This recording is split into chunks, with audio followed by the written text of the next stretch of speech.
Olá, sou Paulo Eduardo e nós estamos chegando para mais um estudo aqui no canal Minuto Missionário. Seja bem-vindo.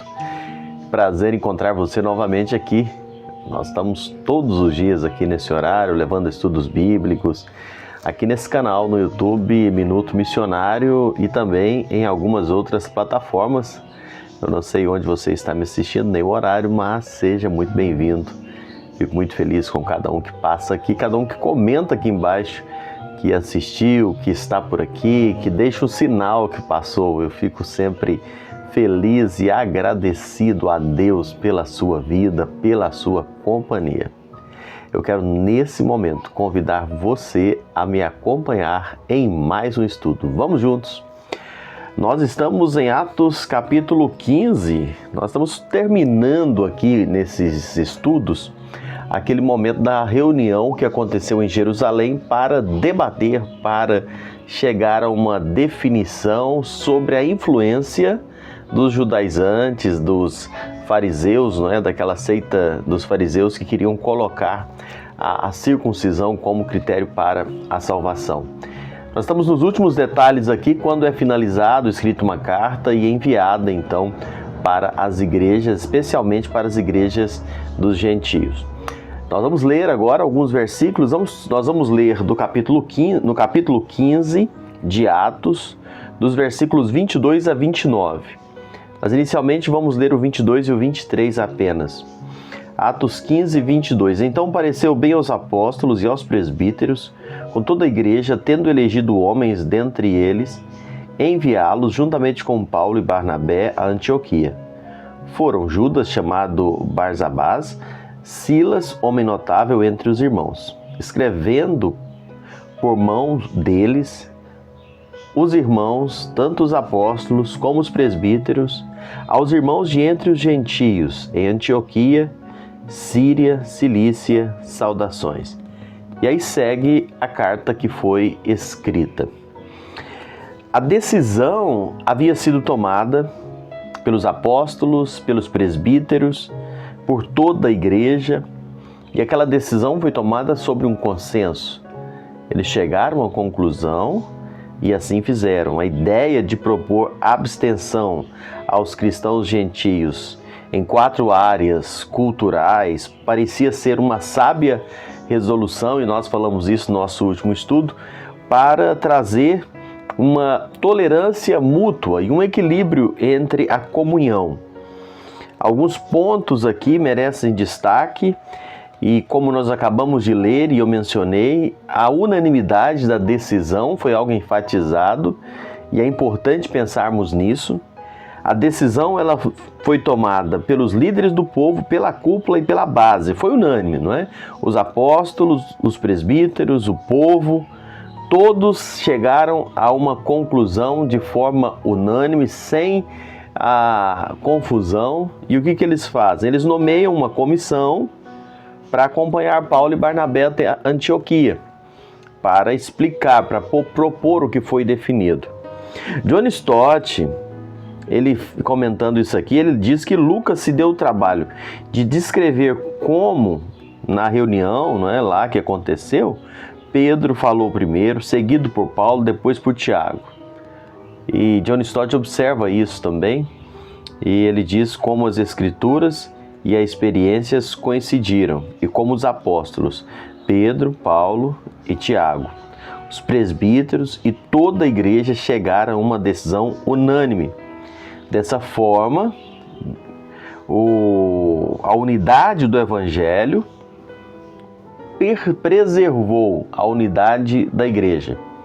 Os líderes pensando a mesma coisa, a liderança caminhando com um só propósito e a igreja concordando e caminhando em unidade. Apesar de receber uma diversidade de formulação e ênfase no Novo Testamento, há apenas um evangelho apostólico. Nós lemos o Novo Testamento e vários escritores, como lemos aqui, Pedro, Paulo, Tiago, cada um escrevendo as suas epístolas, mas cada um com um ponto de vista. Você vai lendo a Bíblia, você fica maravilhado em ver isso, mas há uma unidade no Evangelho. Em todos os escritos, e nós estamos falando aqui do Novo Testamento, nós não encontramos nada que vá um contra o outro. Nós não encontramos, como nós podemos dizer, contradições. Não existe na Bíblia contradição. Apesar de pessoas diferentes, mas é um só evangelho. Porque o escritor, o inspirador foi o mesmo, o Espírito Santo de Deus. Ele que estava à frente e está à frente da história da igreja. E é interessante observar isso aqui. O verso 23 nos traz a ideia da decisão que foi tomada ali e foi escrita. Eu acho interessante essa parte aqui, que muitas vezes passa despercebido na leitura bíblica. Os concílios, as reuniões, os encontros ali, tomam as suas decisões e escrevem, não é? Anotam, ficam registrados. Para quê? Para uma garantia e uma legitimidade da decisão que foi tomada. John Stott diz que uma carta ela pode ser impessoal e era sábio enviar essas cartas para as pessoas saberem o que havia sido decidido, para explicar. Mas ao enviar a carta, precisa mandar quem que está enviando, não é? Para poder depois interpretar o seu significado e assegurar a sua aceitação. A carta foi escrita às igrejas gentílicas, tinha 3 pontos em destaque. O primeiro ponto trazia que eles negaram o envolvimento com o partido da circuncisão, diz o versículo 24. Depois deixaram bem claro que os homens eleitos ali, enviados, tinham apoio e aprovação, que eles estavam indo debaixo da direção e a orientação da igreja. E terceiro, declaravam que a decisão foi unânime. Então a carta que os irmãos escrevem, que nós lemos aqui no capítulo 23, o início desta carta, traz os detalhes e os pontos fundamentais daquilo que foi decidido na reunião. Gonzales, ele evidencia que a carta, embora breve, tem uma estrutura característica das cartas da época. Começa apresentando a identidade dos escritores, os apóstolos, os irmãos, os presbíteros. Depois nomeia os destinatários, aos irmãos entre os gentios em Antioquia, Síria e Cilícia. E depois um breve cumprimento, saudações, após o qual vem o corpo principal da carta e, por fim, uma despedida escrito saúde. E essa carta foi enviada para deixar claras as decisões que haviam sido tomadas, para deixar claro para os irmãos que eles podiam continuar em paz, descansando na salvação única e exclusivamente em Cristo. Para deixar claro que aqueles fariseus não estavam falando de acordo com a igreja. E então é tudo feito com muito zelo, com muito cuidado, para que essa mensagem pudesse chegar até os irmãos ali. Uma decisão tomada sobre oração, na direção do Espírito e encaminhada então para as igrejas ali dos gentios. Como nós falamos, está se tratando de um momento extremamente delicado para a vida da igreja. Está se tratando de um momento em que precisava deixar claro que a igreja não apoiava esses irmãos que negavam a suficiência da cruz, precisava deixar claro para aqueles irmãos que aqueles que tumultuavam não tinham parte com eles. Enfim, são coisas que precisam ficar claro. E eu penso nisso aqui, meus amados irmãos, como que hoje nós precisamos deixar claro certas coisas. Eu estava estudando isso aqui, pensando, vivemos dias em que muitas pessoas estão com as Bíblias, com as portas abertas, falando em nome de Deus, mas nós precisamos deixar muito claro aqueles que verdadeiramente não estão pregando o evangelho de salvação em Cristo Jesus. Algumas pessoas dizem, mas você não precisa ficar falando desse jeito, desse povo que fica batendo de porta em porta. Você não precisa ficar falando desse jeito, desse povo que está na televisão apenas querendo tomar dinheiro e pregando curas e milagres. Você não precisa falar desse jeito daqueles que guardam um dia da semana, que querem guardar a lei. Não precisa falar, apenas pregue o evangelho. Sabe, meus amados irmãos, tem coisa que nós precisamos falar sim. Tem coisa que precisa ficar muito clara.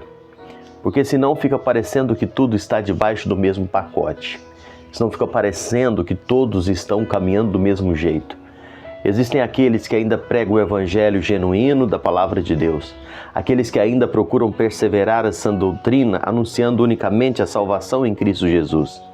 Ainda existem aqueles que pregam a palavra de Deus sem interesses financeiros. E precisa ficar claro para que as pessoas não sejam enganadas, para que as pessoas não acham que precisam ser seduzidas por aqueles que pregam apenas o Deus Jeová e não acreditam em Jesus como Salvador. Precisa deixar claro para aqueles que ainda querem que você guarde um dia da semana, guarde alguns costumes da lei para ser salvo, acompanhando a ideia de uma profetisa ou de um profeta, de um homem. Precisa deixar claro que ainda existem aqueles que não estão nas televisões e nos rádios e nos templos e nos salões anunciando, olha, faça negócio com Deus, faça o seu voto financeiro que você vai ganhar dinheiro com isso, que venha para a igreja que você vai ficar rico, vai ter um carro novo, uma casa nova. Essas coisas precisam ser claras para as pessoas não serem enganadas. É por isso que esses irmãos tiveram esse cuidado em tempos de tanta dificuldade. E hoje nós precisamos aproveitar as oportunidades que temos para deixar claro a diferença entre aqueles que servem a Deus genuinamente e aqueles que estão enganando, sendo usados muitas vezes pelo nosso adversário para enganar, seduzir e atrapalhar a fé das pessoas. E nós tenhamos a sabedoria para falar de forma firme na palavra, com muito zelo, com muito cuidado, mas falar o que a Bíblia diz, fazendo isso em amor, para que as pessoas possam crescer no caminho da verdade, em conhecimento, em santidade, na presença de Deus. Deus abençoe a sua vida e mais uma vez muito obrigado por me acompanhar e até um próximo encontro, se assim o Senhor nos permitir.